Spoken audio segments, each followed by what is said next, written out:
Je mets les pieds où je veux, Little John. Et c'est souvent dans la gueule.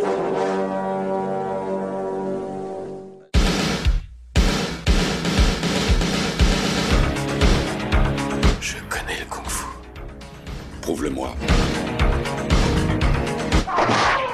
Quatrième cap.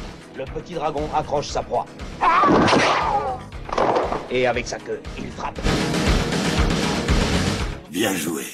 Mais une brique ne rend jamais les coups. Et bonjour, bienvenue dans High Kick, dans ton podcast, le podcast qui met les pieds où il veut et c'est souvent dans les oreilles.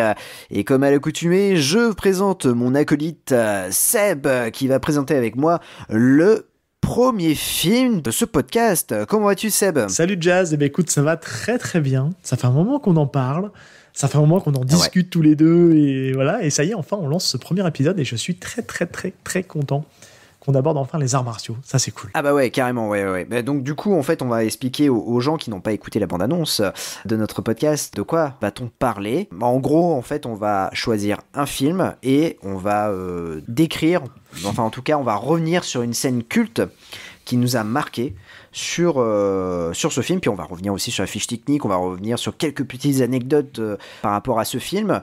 Et voilà, on va. Qu'est-ce que t'en penses, Seb ? Bah oui, c'est ça, c'est exactement ça. En fait, l'idée, c'est avant tout de mettre en avant un film qui nous a plu ou peut-être même qui nous a pas plu. Mais pourquoi on en parle ? Parce que derrière, il y a peut-être quelqu'un, il y a peut-être un artiste ou une artiste martiale qui fait des choses intéressantes et qui fait que ça vaut quand même le coup d'être vu. Donc on peut rigoler, il y aura du nanar, il y aura du moins bon, mais par contre, il y a peut-être quelque chose, un truc à sauver dedans. Et c'est par le biais de peut-être une scène, un moment fort dans le film qui permettra de dire ça vaut quand même le coup de le regarder parce que juste pour ça, après tout est nul. Donc ça, c'est un prétexte pour nous de parler de gros bangers, de gros cadors des arts martiaux et puis d'aller chercher un peu dans l'underground un peu, tu vois, d'aller dans les trucs un peu plus niche, tu vois, des trucs que tu m'as fait regarder il y a pas longtemps où j'ai dit oh mon dieu, ah là là, mais il faudra qu'on en avec parle. moi, t'as pas de chance que je vais te faire regarder des trucs un peu. Mais c'est cool. Un peu particuliers. Non, c'est très cool. J'ai pas tout vu malheureusement, mais on va aller chercher un peu dans les trucs un peu obscurs de Billy Blanks, etc. D'un certain monsieur avec un cercle de feu, avec du, avec la, très bon, avec ça. je sais pas comment on le traduit en français, mais un certain monsieur qui a du sang et qui a du fist, voilà, qui a du poing. Blood Fist. Ouais, voilà, peut-être des trucs comme ça, voilà. Donc ouais, ça va être très cool, mais en tout cas, on a décidé de taper fort sur le premier, n'est-ce pas ? Ah bah oui, puisqu'on va parler de Kickboxer. Yes. Et tout de suite, la bande-annonce. Le vainqueur est le champion du monde poids lourd, Eric Sloan, l'éliminateur.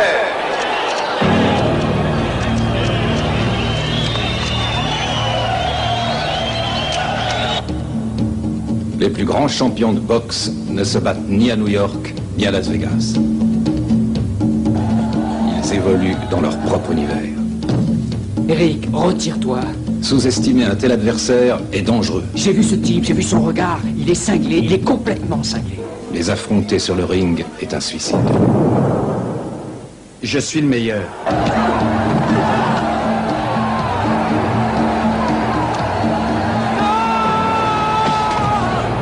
Aujourd'hui, par amour pour son frère, cet homme doit pénétrer dans cet univers. Je peux vous aider. J'aimerais descendre et que vous m'appreniez le Muay Thai. Il doit apprendre l'humilité. Ils doivent entraîner différemment que vous. Votre défense est nulle. La foi.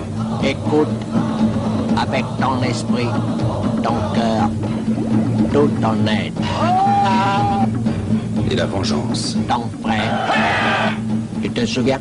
Il faut toute une vie pour maîtriser l'art de survivre. Vous voulez combattre Kung Fu ? Kurt Sloan, lui, n'a que quelques mois. Par l'équipe de Bloodsport, un nouveau film avec Jean-Claude Van Damme. Je gagnerai ce combat. Pour toi et pour moi. Avec lui, t'es sûr de quitter le ring les pieds devant?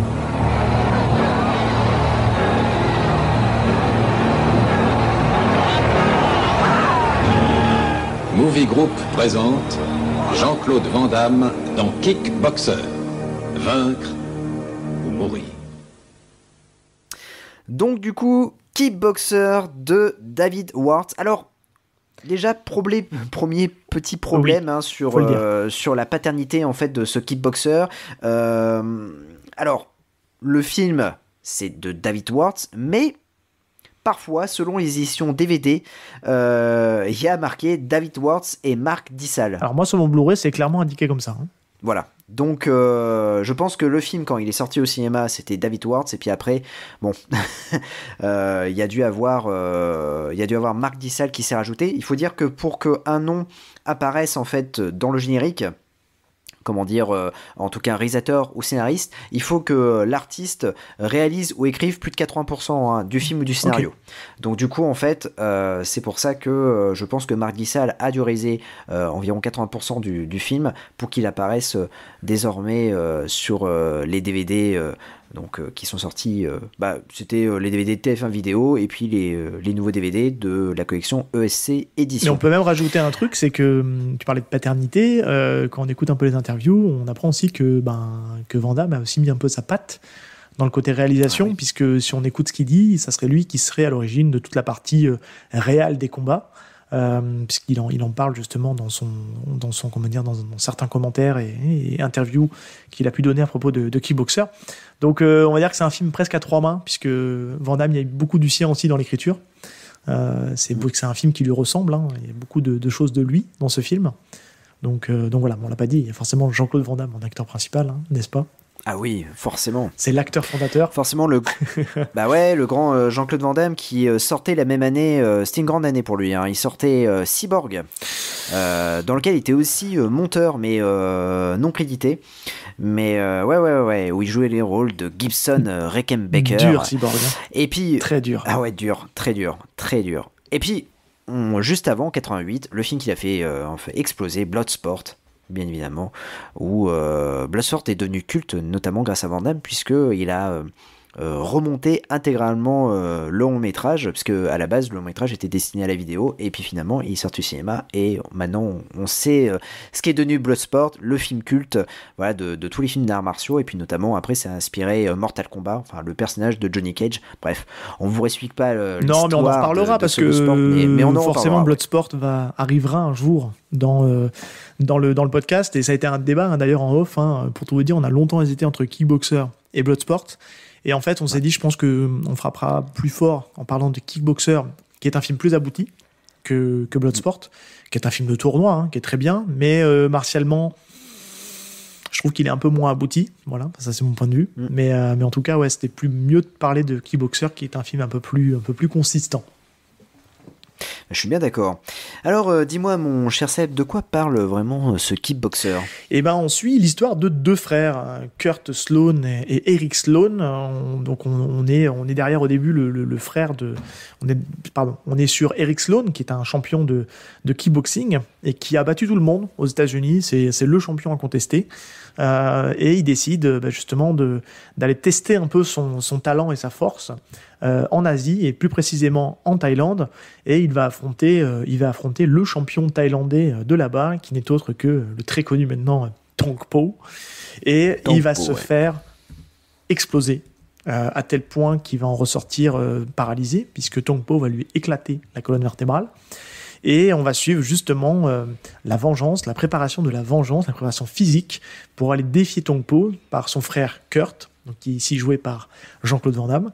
On l'a pas dit, mais Eric Sloan est joué par Denis Alexio, qui est pour le coup un vrai champion de kickboxing, qui a malheureusement pas eu il n'a pas trop fait de film après, et surtout actuellement là il a été condamné, je crois, pour fraude au fisc ou un truc comme ça. Ouais. Il a pas tout déclaré, donc il est en tôle en ce moment, je crois, à l'instant où on parle. Donc il est dans la sauce. Donc c'est un peu compliqué, mais c'est un vrai champion, et qui, je trouve, en termes d'acting, se débrouille pas si mal dans le film, parce que je l'ai revu en VO pour l'émission, et je trouve qu'il fait vraiment le taf. Et donc voilà, donc on va suivre en fait Van Damme, qui a déjà une petite base en karaté, comme il le dit dans le film, et qui va être entraîné par Maître Xian, l'ermite perdu dans la forêt thaïlandaise, qui va l'entraîner à l'art du Muay Thai pour aller défier Tongpo. Voilà. Mais tout le monde connaît Kickboxer normalement, non? Bah oui, Kickboxer, tout le monde le connaît, c'est un film hyper culte qui a vraiment cartonné au cinéma. Bon, c'était la grande période de Van Damme où Jean-Claude Van Damme cartonnait au cinéma. Il faut dire que Kickboxer en fait a rapporté aux États-Unis plus de 14 millions de dollars. Le budget était de 2 millions de dollars à peu près. C'est pas mal.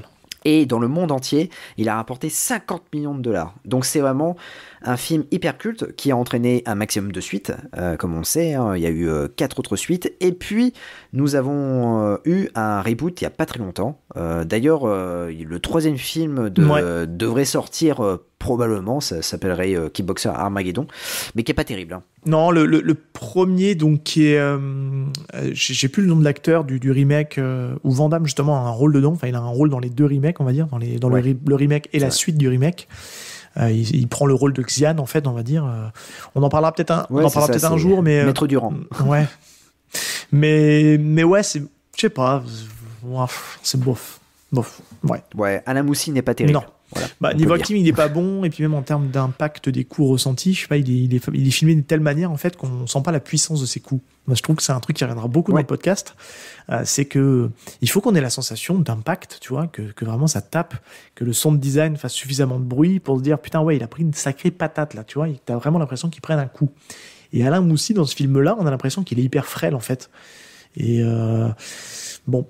On en parlera un jour. On va pas s'étendre là-dessus maintenant. Non, c'est sûr. Non, c'est sûr. Mais c'est vrai que dans les suites, en tout cas, on a eu Cody de la famille Adams qui a fait 3 volets. Ouais, de Notre Belle Famille. Excuse-moi, oui, de Notre Belle Famille, pardon. oui. Et puis, on a eu Marc Dacascos. Et moi, je t'avouerai, j'ai un petit plaisir coupable, même si le film est mauvais. Mais j'ai un petit plaisir coupable pour un des premiers rôles de Dacascos avec Kickboxer 5. J'aime bien celui-là. Moi j'aime bien Kickboxer 5. Je l'aime bien aussi. Je trouve que artistiquement, il est quand même ouf. L'entraînement mais on en reparlera. L'entraînement de Marc Dacascos, c'est quand même dingue dans Kickboxer 5. Et quand tu passes de Kickboxer 2 avec Sacha Mitchell qui est pas ouf. Non, il est pas mauvais, il est pas ridicule, mais tu passes en fait de Van Damme à Sacha Mitchell, tu te dis il y a un petit downgrade quand même, hein. C'est pas le même niveau. Mais ce qui est intéressant quand même, par contre, ce qu'on peut leur en fait les féliciter, c'est que à l'instar d'un Bloodsport, ils ont quand même essayé de connecter quand même les films, tu vois. Ils nous expliquent en fait pourquoi en fait on se retrouve avec Kickboxer 2. Donc en fait on apprend que Sacha Mitchell c'est le 3e frère de Stallone qu'on a gentiment entendu parler, et quand même entre le 4 et le 5 on nous a connecté quand même la fin de Sacha Mitchell pour passer sur Dacascos. Donc, même si les films sont discutables, il y a quand même une certaine cohérence dans la saga Kickboxer jusqu'au 5. Donc voilà. Et puis il y a une cohérence aussi entre le 1 et le 2, parce qu'en fait, dans le 2, Van Damme devait signer, puis finalement, en fait, il n'a pas voulu jouer dans Kickboxer 2, notamment... Et puis il n'y a pas eu de droit à l'image, c'est pour ça que le personnage de Van Damme est remplacé, notamment aussi le personnage de Denis Alexio aussi est remplacé sur les photos dans le dojo. Mais nous avons Michel Kissy qui revient dans le rôle de Tongpo, voilà. Et donc Tongpo, grand méchant du coup de Kickboxer. Et on peut le dire, ils ont moins eu le temps de lui faire un maquillage à la hauteur de du maquillage du premier. Parce qu'on peut se le dire, hein, aujourd'hui, ce qui fait la force quand même du premier Kickboxer qu'on parle aujourd'hui, là, c'est qu'on a un Michel Kissy qui est méconnaissable, d'ailleurs, Van Damme en parle dans l'interview qu'il donne, notamment dans le Blu-ray de SC, mais vous le trouvez un peu partout si vous cherchez. Il expliquait qu'en fait, que Marc Dissal avait un petit côté un peu raciste et il voulait pas du poteau de Van Damme. On va pas vous refaire l'histoire, mais ils sont allés tous les deux aux États-Unis pour essayer de percer au cinéma. Et ils l'ont feinté en fait, puisqu'ils ont grimé en fait directement en fait Michel Kissy en fait en Tongpo, et à la descente en fait, comme il explique, de l'aéroport pour faire les scènes en Thaïlande, ils lui ont dit regarde, on a trouvé Tongpo, et du coup Dissal apparemment sur ce moment-là, comme il explique dans l'interview, aurait été subjugué et complètement interloqué, et là ils ont expliqué que c'était lui, et apparemment il a gardé le maquillage à un bon moment, et à tel point, pour montrer un peu le vice, et ça m'a choqué quand j'ai regardé le film l'autre jour. Je suis resté, j'ai regardé le générique. Michel Kissy n'est pas crédité. C'est Tongpo, et c'est marqué as himself, donc lui-même. Oui, c'est ça. Et t'es là, tu dis, ah ouais, quand même. Donc tu te dis, le pauvre, quand même, j'aurais pas aimé être à sa place, où c'est quand même Van Damme qui a pris toute la lumière, et lui n'a toujours joué que les seconds couteaux. Mais pourtant, il aurait pu avoir sa place. Mais voilà, c'est la dure loi d'Hollywood, j'ai envie de dire. Oui, non, c'est sûr. Alors après, il reprendra. Alors, je suis tombé sur un article qui était plutôt drôle, puisque bon, il reprendra son rôle dans Kickboxer 2. En revanche, dans Kickboxer 4, ce n'est pas lui qui joue le rôle de Tongpo, mais oui. De ce que j'ai pu voir un peu en cherchant un peu sur le dark web des nanars, il a repris son rôle de Tongpo dans un film qui s'appelle Garra Mortal. Voilà, je crois que c'est un film mexicain. Et donc voilà, okay. c'est à mourir de rire. Je pense que je vais creuser un peu pour voir ce que c'est que ce film, si c'est un court métrage ou si c'est vraiment un long métrage. Voilà. Et qui c'est qu'on oublie du coup dans les acteurs? On oublie le mythique maintenant Xian, qui est joué par Dennis Chan. Par Dennis Chan, qu'on retrouvera dans les suites. Puisqu'il va reprendre 3, un peu son rôle jusqu'au 3, c'est ça. Et moi je l'aime bien, et je t'avouerai, je l'ai redécouvert parce qu'en fait je l'ai écouté en VO, et après il faut remettre ça en sa place. La VF de l'époque, elle est très bien, mais c'est une VF des années 80, fin d'années 80, début des années 90, où quand il fallait doubler un chinois, c'était un français qui forçait un peu la voix, qui faisait tu n'es pas le frère, tu ne vas pas voir ton frère, qui forçait un peu la voix en mode, ça faisait un peu raciste au niveau de l'accent. Mais bon, c'est avec du recul qu'on dit ça. À l'époque, ça passait, ça ne choquait pas. Mais en tout cas, alors, faut le dire aussi, il est martialement, c'est pas lui qui fait les scènes. Non. Il est juste là pour jouer le rôle d'un maître, mais il est doublé pour quasiment toutes ces scènes où il faut lever un peu la jambe. Donc, mais il est crédible dans son rôle en tout cas. Oui, c'est comme Maître Miyagi dans la saga Karate Kid. C'est pas Pat Morita qui se battait. C'est le véritable Maître Miyagi qui était doublure donc pour le premier Karate Kid. Donc, Et petite anecdote, fun fact, sur cet acteur-là, je le croyais beaucoup plus vieux. Puisqu'en fait, quand tu le regardes dans le film, pour moi, il avait 20-30 ans de plus que Van Damme quand Van Damme veut demander l'entraînement. Il est toujours en vie, l'acteur. Il a 73 ans. Ça veut dire qu'il a à peine 10 ans d'écart. Un peu plus de 10 ans d'écart avec Van Damme. Un peu moins de 10 ans d'écart, Donc, ils l'ont un peu grimé aussi, je pense, parce qu'il devait faire un peu plus jeune aussi. Après, il a la calvitie qui aide aussi un peu. Mais n'empêche que il est toujours en vie, alors que toi, à l'instar d'un Miyagi qui pour le coup est malheureusement décédé, je le voyais beaucoup plus vieux que ça, Xian, et écoute, c'est quelque chose qui m'a surpris en me renseignant un petit peu sur le film. Et puis bon, après il retrouvera Van Damme dans Piège à Hong Kong. Petit rôle. Un petit rôle, c'est le rôle en fait clin d'œil. Mais j'étais content de le voir. Non, je suis d'accord. Non, c'est vraiment le rôle clin d'œil. Mais lui, il poursuivra bien sûr la saga jusqu'au 3, dans lequel il aura des flingues. Voilà, tout est dit. C'est tout. On n'en dit pas plus, on se le garde peut-être pour un jour. C'est ça. Qu'est-ce que tu penses, mon cher Seb, de ce Kickboxer ? Eh bien, écoute, moi, c'est un film doudou. C'est un film que j'ai vu très jeune. J'ai déjà raconté cette anecdote ailleurs, mais là, ici, on est vraiment dans le podcast dédié aux films d'arts martiaux. C'est un des films de Van Damme qui m'a fait me mettre au karaté. Parce qu'on va se le dire, dans ce film-là, il n'y a pas beaucoup de Muay Thai. Van Damme fait du Van Damme fait du karaté dans un film qui est normalement dédié au Muay Thai, puisqu'on est en Thaïlande. Mais c'est un film que j'aime beaucoup pour plein de choses, parce que déjà, je le trouve, on l'a dit un petit peu au début, je le trouve déjà beaucoup plus abouti que Bloodsport, parce que le scénario est un peu plus écrit. Van Damme, il met beaucoup du sien là-dedans, où justement, il explique que lui, il est belge, donc ça explique aussi le pourquoi, parce que la grosse problématique de Van Damme, c'est qu'il ne parle pas bien anglais. Donc en fait, il faudra... C'est quelque chose qui va revenir assez souvent. Il y a toujours dans ses rôles, on apporte une crédibilité au fait qu'il ne parle pas bien l'anglais et qu'il a un accent un peu bizarre. Donc en fait, on explique toujours que soit il a des origines belges, soit il est français, soit il est canadien, il y a toujours quelque chose qui fait que on essaie toujours de raccrocher en fait la justification de pourquoi il a un accent anglais vraiment pas bon et qu'il a un anglais un peu limité, surtout dans le début de sa carrière. Donc là, on explique qu'il a habité la Belgique, que les parents étaient séparés et qu'il a voulu venir à Los Angeles parce que il a voulu avancer dans sa carrière. Donc il y met beaucoup de lui dans ce film-là. Et c'est un film qui a été aussi beaucoup tourné en décor naturel. Et le décor de la Thaïlande est juste sublime. Et il y a une image, en fait, dans ce film, il y a une photographie Alors, j'ai pas la personne qui a fait la photographie, mais en tout cas, je trouve que je l'ai revu donc avec le nouveau master, le Blu-ray que j'ai regardé pour la préparation du podcast. Je trouve que ce film-là a une photographie qui est juste ma boule. Il y a une colorimétrie qui est juste dingue. Il est chouette, quoi. Enfin, c'est vraiment...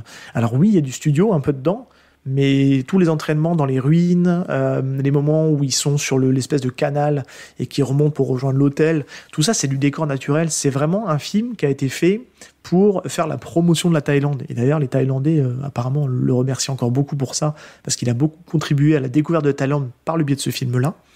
Mais c'est un film que j'aime beaucoup, parce que Van Damme, il est au top de sa forme, il est au top de sa beauté, et j'aime ce film de montée en puissance. C'est-à-dire qu'on a un personnage qui est plutôt moyen au début et qui, au fil de ce qui va se passer dans le film, va arriver à son point ultime qui va être imbattable.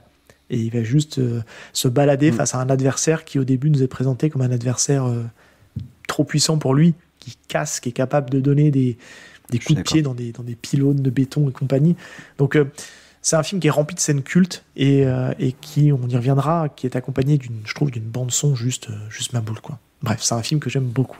Donc, je suis très content qu'on commence par lui, en tout cas. Et toi ? Eh ben écoute, moi, Kickboxer, c'est un de mes films doudou avec Jean-Claude Van Damme. C'est un film que j'ai découvert sur M6 un lundi soir. Je l'avais enregistré et c'était juste avant les vacances, tu vois. C'est pas un film de location, du coup. Non, pas pour Kickboxer, non. Le film de location. Alors moi je le précise, c'est un film que j'ai découvert en location. J'ai loué la cassette, la VHS, voilà, et je l'ai vu pour la première fois grâce à la location ça nous manque d'ailleurs, dans ces endroits où on pouvait un jour louer des cassettes, des DVD. Enfin bref, voilà. C'était juste pour mon historique par rapport à ça, que j'avais pas dit d'ailleurs. Mais non, moi je l'avais découvert sur M6. Il me semble que c'était juste avant les vacances de Noël, voilà. Et du coup, je l'avais enregistré, je l'avais regardé le mercredi, et là, waouh, quelle claque! Je crois que je l'ai regardé 2 ou 3 fois dans la journée parce que j'avais trouvé ça vraiment extra. Ah ouais. J'étais petit, hein, j'avais 9-10 ans. J'ai dû le voir à 7 ans, moi. À 6 ou 7 ans, je pense, un truc comme ça. Est-ce que tu refaisais, toi aussi, tu reproduisais les coups devant ta télé? Tu faisais ça, toi aussi? Forcément. Ah bah ouais. Ouais, bien sûr. Et tu te ramassais la gueule, parce que t'étais pas bon comme moi. Ouais. Ah oui, bah forcément. Parce que j'étais pas aussi souple, quoi, donc forcément. Non, mais...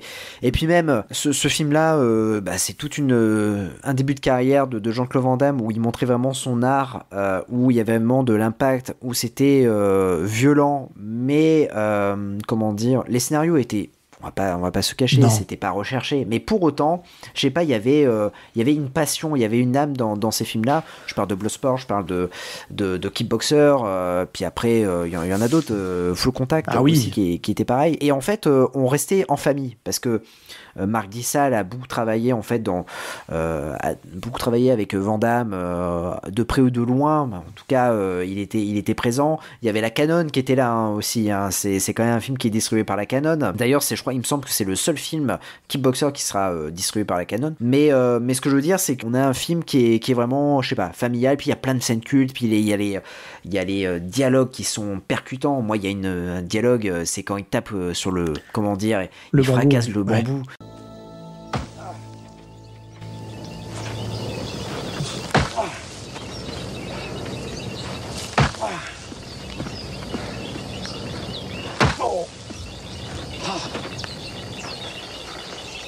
Frappe l'arbre.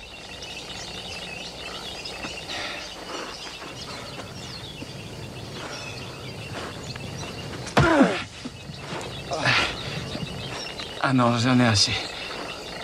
Prends ton sac et quitte ma maison. Quoi? Qu'est-ce que j'ai fait? Tu refuses de travailler. Vous voulez que je me casse la jambe? Ton frère, tu te souviens?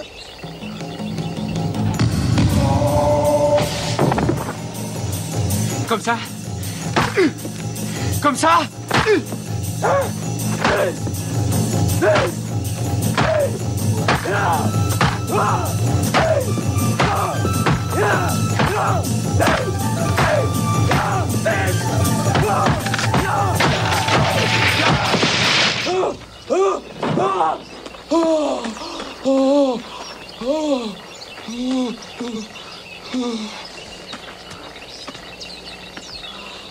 Et je trouve que voilà, on est sur un film qui est, je sais pas, il y a quelque chose qui donne un certain amour aux arts martiaux et c'est vrai que bon bah, pour quelqu'un qui a envie de voir un film, un bon film d'arts martiaux mais de l'époque, bah, rentrez par Kickboxer, vous allez voir, vous allez bien kiffer et en plus il est pas long, hein, il dure 1h43.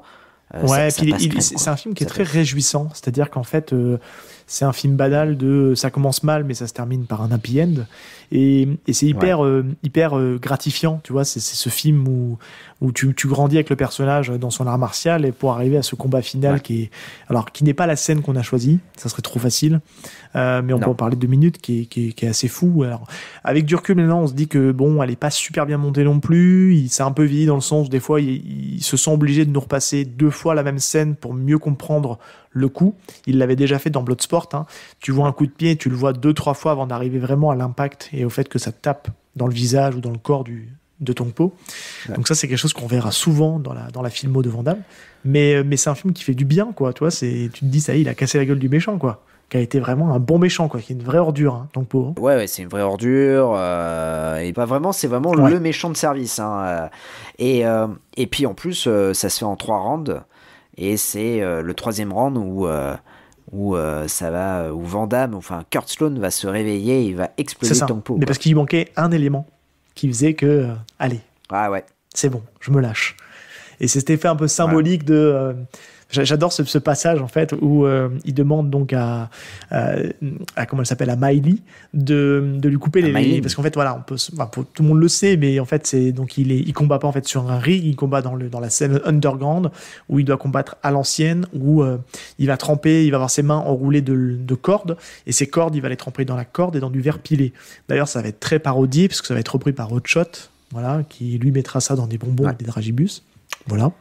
On pose ça là, mais ça tellement pour dire que le film est culte.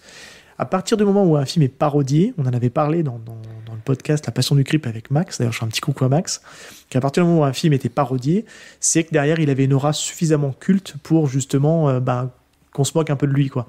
Donc et ce que j'adore dans cette scène, dans ce déclenchement que tu parles justement, c'est que Miley il lui coupe les cordes et là il se retourne et il lui met un coup de pied arrière, donc il tape en fait avec presque le talon de son coup de pied. Donc en karaté on appelle ça un yokogeri, et il le met en japonais il le met en jodan, donc c'est-à-dire qu'il le met au niveau de la tête, et bim, là on se dit ça y est, c'est à mon tour maintenant de te faire ramasser, et là Tongpo touchera plus terre, et là c'est jouissif parce que c'est le festival des coups de pied sautés, des techniques à 2 points dans le ventre alors qu'il est en train de limite, il est KO debout, Tongpo, et ça va assez vite en fait, hein, parce que c'est tout ce passage là en fait de cette scène finale où il s'en prend plein la gueule, mais il y a en parallèle il y a différents événements qui se passent, et en fait la scène où il en met plein la gueule doit durer peut-être 2-3 minutes à tout casser.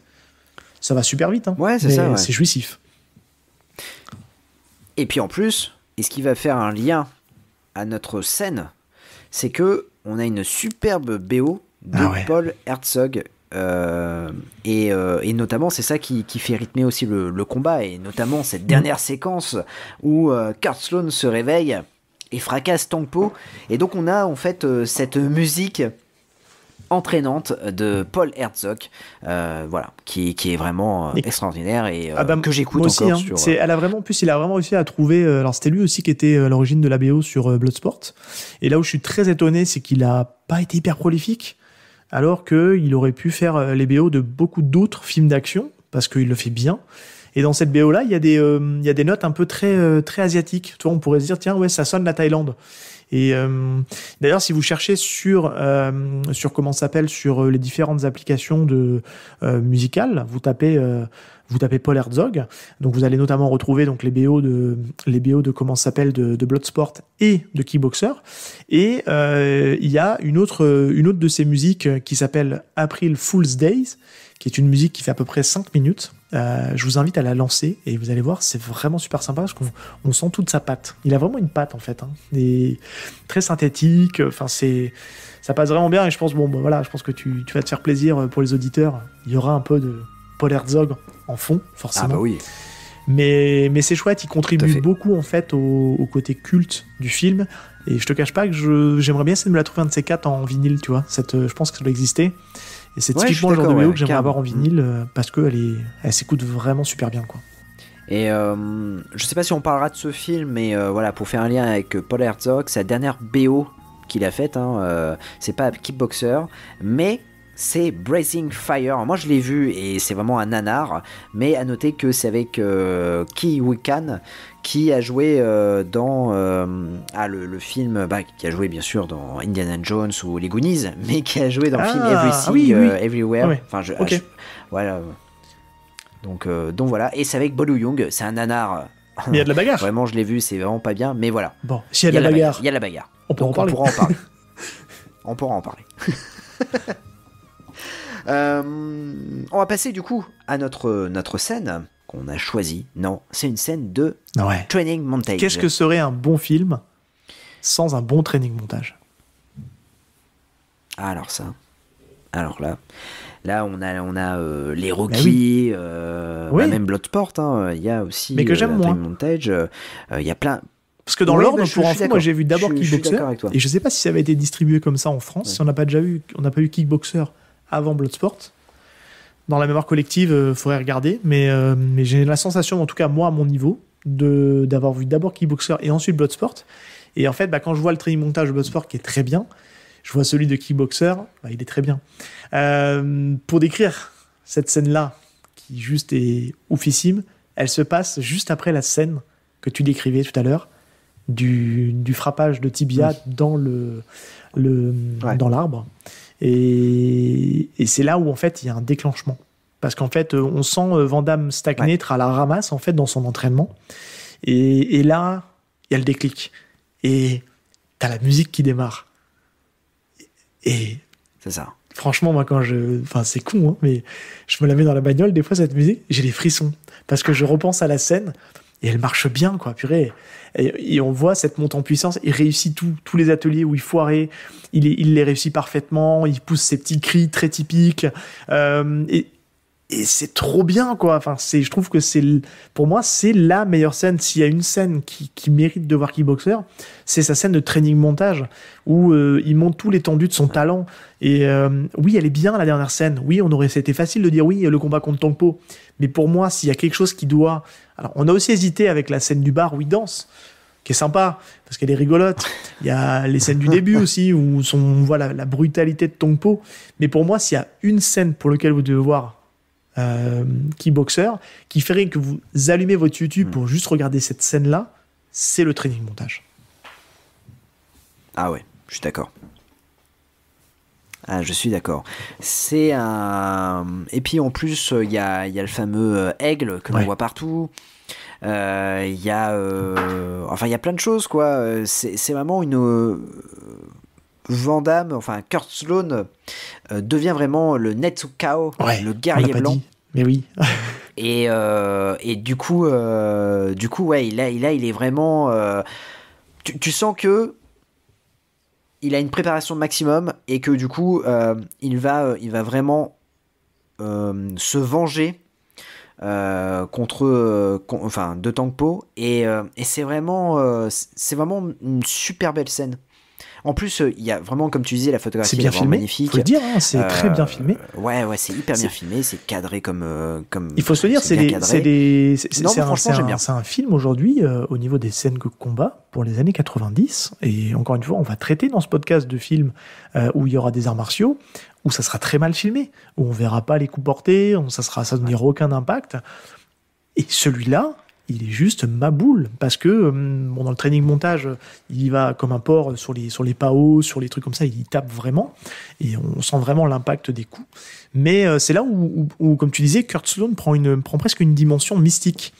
Parce que, on se le dit, il y a un truc qui aurait pu être très nanar dans ce film, qui est cet entraînement où il s'entraîne aussi dans les ruines, et lui dit, écoute, tu vas entendre les guerriers qui s'affrontaient.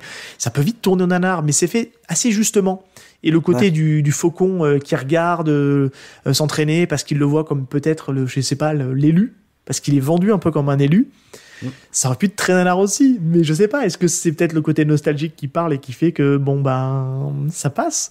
Mais tu vois, on peut rapidement parler de Bloodsport 2, où on a l'espèce de la main d'offert, tu vois, du personnage de Daniel Bernard. Ah oui. Ça, pour le coup, c'est nanar, ça marche pas, quoi, parce que c'est mal amené.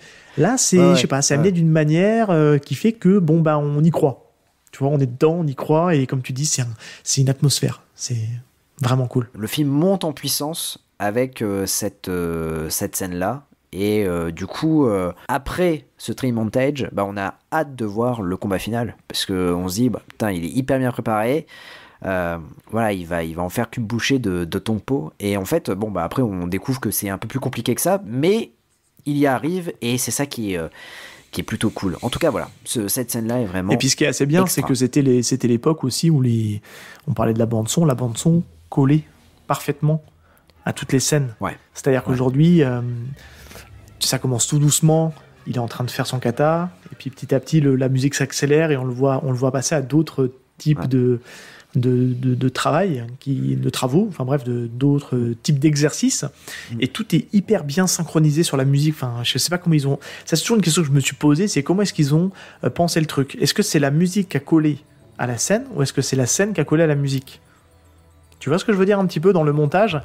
Donc, parce que c'est hyper synchro, en fait, ça colle vraiment bien et tout est en harmonie, en fait, tu vois, comme le personnage, en fait. Le personnage est en harmonie avec lui-même. Ah ouais, mais même quand tu vois Bloodsport, c'est pareil. Hein. Oui, complètement, mais c'est encore Paul Herzog, encore une fois, qui... Et c'est quelque chose, je me toujours me demander, tu vois, quand tu la réécoutes sans les images, tu arrives à te revisualiser, à quel moment on est dans le film, et enfin à quel moment on est dans la scène. Et je trouve que c'est ce moment-là où t'as envie de te lever de ton canapé et de te dire « Ouais, allez, vas-y !» Oui, c'est ça. Carrément, je suis d'accord avec toi, c'est exactement ça. Tu te lèves et tu te dis purée, mais t'as des frissons, t'as tout ça. Non, franchement, ce film-là, il est. Je pense que pour terminer là-dessus et conclure, une bonne scène qu'on va retenir, c'est une scène qu'on aura plaisir à revoir juste pour elle toute seule.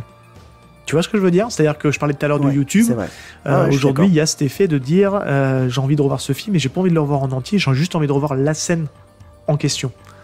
Et on regarde le film que pour cette scène-là. Même si le film est mauvais, voilà, ça va être un peu ça notre leitmotiv et ce qui va peut-être résumer un petit peu le pourquoi du comment. Mais après, on va peut-être vous surprendre aussi. Parce qu'on choisira peut-être pas forcément tout le temps les scènes auxquelles on pense. Eh ben écoute, je crois qu'on a terminé avec ce premier épisode. Le timing. Voilà. On est pas mal. C'est vraiment cool. En tout cas, c'était un plaisir. J'ai hâte de pouvoir. Franchement, c'était vraiment cool. Depuis le temps qu'on en parle, on a enfin pu enregistrer et donc c'est vraiment cool. Et j'ai vraiment hâte d'enregistrer d'autres avec toi. Oui, puis soyez encore une fois, soyez tolérants. J'ai envie de dire, on est des jeunes fougueux là. On n'est pas encore trop canalisés. On va réussir à trouver un peu notre rythme de croisière, j'ai envie de dire. C'est un premier vrai épisode, parce que vous avez eu avant la partie un peu bande-annonce, un peu épisode 0.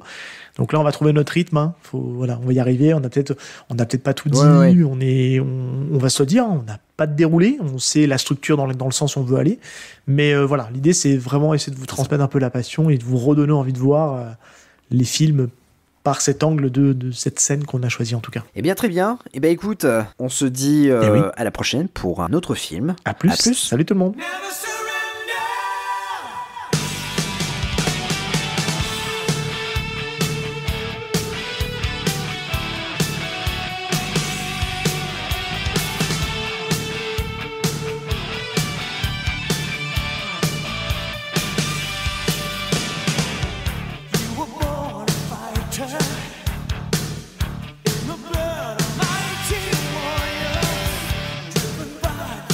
Desire